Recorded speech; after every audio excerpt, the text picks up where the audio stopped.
Franklin Park has come a long way since the period of neglect and disrepute more than 30 years ago, and even more changes lie ahead thanks to $28 million set aside in connection with a large development at Winthrop Square.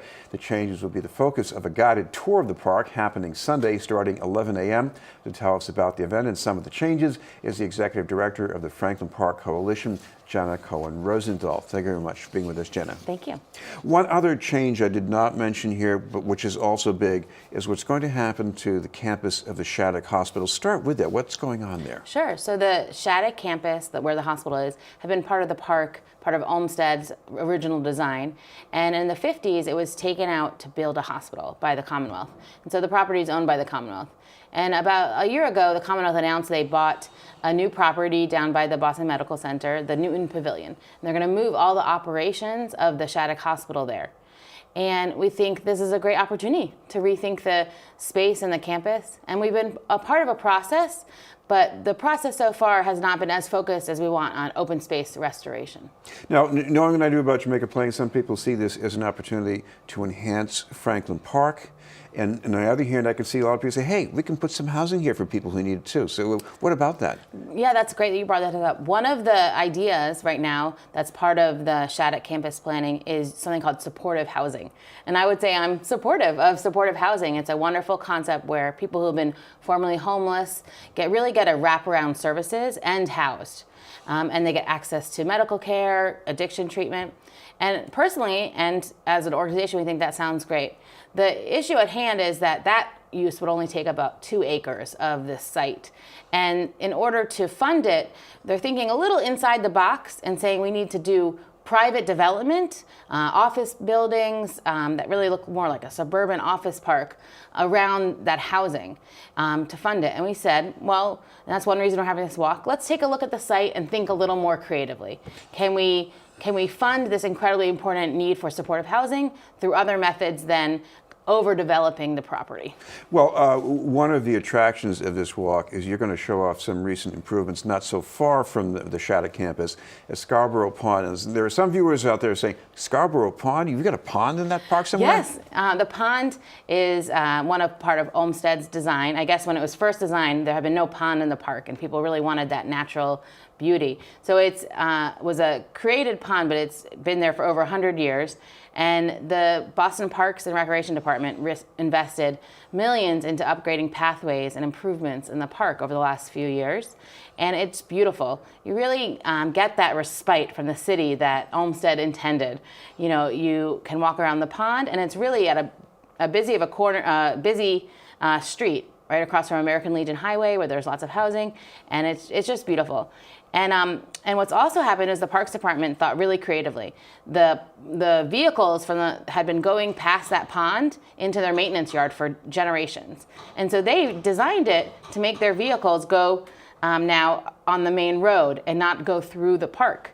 And so it just creates a better atmosphere and safer atmosphere for bikers, pedestrians, park users. There's still handicap accessible parking, but no loud trucks. And so that kind of creativity about how can we enhance the limited open space resources that we have is kind of what we want to see also from the Commonwealth, that the Boston Parks and Recreation Department is really leading with. When I see at least some of the photos of the recent pathway improvements, I see nice smooth surface. A parent says, I got a kid who'd love to go on a scooter along that. Grown-ups on bikes. I mean, how is this about the park's mission of engaging the neighborhoods around it? Franklin Park is one of the only parks in Boston where you can take a bike on all of the pathways. And there's bike parking actually right near the pond that we put in there and advocated for. So exactly, it's very accessible to all different types of users. There's people who come and sit on the bench. There's people who go running. That's a very common, there's a nice 5K loop that a lot of people like to either walk or run for their health from all neighborhoods in Boston, surrounding the park. So it's very accessible to many communities. Another reason why it's good to check out the park and think about the future is that there are $28 million going to be spent on something nice, I hope, for the park. What's in store? So I'm glad you mentioned that, and you started off with it.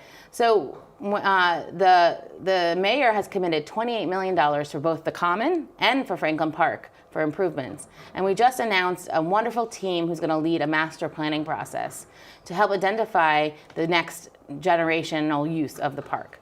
And the $28 million is amazing. It's a way to kick off the ideas that are going to be in that plan. It probably wouldn't cover everything that we would love to see, but that's our job as a community to kind of identify the priorities and then maybe find other resources and funding. One thing out of the master planning that we really want to see is better connection and cohesion with the Shattuck campus, and that's one of the opportunities we're going to talk about at Sunday on our walk. And then there's a lot of other things that we want to see out of that investment. And I really have a great partnership as the community voice with the Boston Parks and Recreation Department, who's leading the planning process. Now, a lot of people think of Franklin Park as a place for outdoor activities, whether it's the golf course or the zoo. But one thing I remember from my first tour during another spring many, many years ago is the tranquility in some parts of this park, too. Oh, yes. So I was first engaged in the park by being a walker in what's called the Wilderness. And it's an area near Jamaica Plain, and you enter through William Street, and you walk in acres and acres of woodlands, and it's an urban wild. And it's just amazing. And I feel so lucky that I got to live in the city, but spend so much time with my children, with my family, with any visitors I had in the Wilderness. And exactly, you can be in the middle of this and then a few minutes away, walk to the train. And we want that space, as the coalition, we want to see that space be better utilized by our neighbors.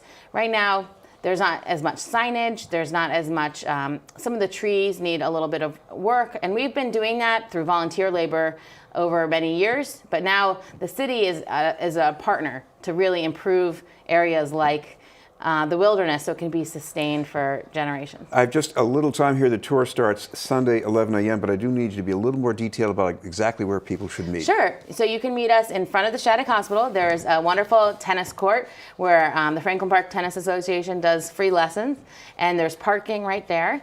So meet by the tennis courts at 11 a.m., and then we'll go on a lovely tour. It's actually led by a historian who used to be a national park ranger at the Olmsted Historic Site. So we have really great information, and it's going to be a lovely opportunity. And I would be remiss to also not mention that maybe for children or other people who want to check out the park, on May 18th is our Kite Festival, and it's the 50th anniversary. So there's just so many great things to celebrate about Franklin Park, and this is another opportunity to celebrate and be creative about what the park can be for our community. And your website? Oh, our website is franklinparkcoalition.org. And yes, we are here over this whole spring to kind of talk about what the future of the park could be.